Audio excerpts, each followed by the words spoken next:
উনি আবার নতুন করে তদন্ত করতে চাইলেন, কিন্তু পরে উনি বললেন যে আমি তো পড়ে দেখি নাই যে অন্তর্বর্তীকালীন সরকারের সময় অলরেডি এই রিপোর্টটা হয়েছে। তার মানে আপনারা বোঝেন। এবং ইনি পরবর্তীতে আবার বললেন যে ঠিক আছে, হ্যাঁ এখন আর তদন্ত করব না, এখন আর তদন্ত করবেন না, কিন্তু রিপোর্টটা কোথায়, রিপোর্টটা তো প্রকাশ করতে হবে। সেই নিয়ে ওনার কোনো বক্তব্য নাই। ওনার বাংলাদেশে এই নির্বাচনের পর থেকে যে ধর্ষণের ঘটনাগুলো ঘটছে এটির কি অগ্রগতি, এটি নিয়ে ওনার কোনো বক্তব্য নাই।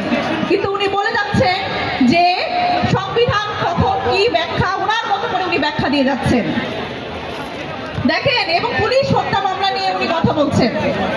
সুতরাং এই যখন অবস্থা, তখন আমাদের প্রশ্ন আসে যে আসলে এই যে বিএনপি সরকার, তারা, আমি সাধুবাদ জানাই, তারা আসলে খাল খননের একটা প্রোগ্রাম নিয়েছেন, কর্মসূচি নিয়েছেন, কিন্তু খাল খনন করেই আসলে দায়িত্ব শেষ করা যাবে না। এবং দেখেন বাংলাদেশ এখন 2.0, এইখানে আসলে প্রযুক্তি নির্ভর কাজকর্ম করতে হবে এবং যারা তরুণ প্রজন্ম তাদের আসলে প্রযুক্তির সাথে যুক্ত করে তাদের আসলে সামনে এগিয়ে নিয়ে যেতে হবে।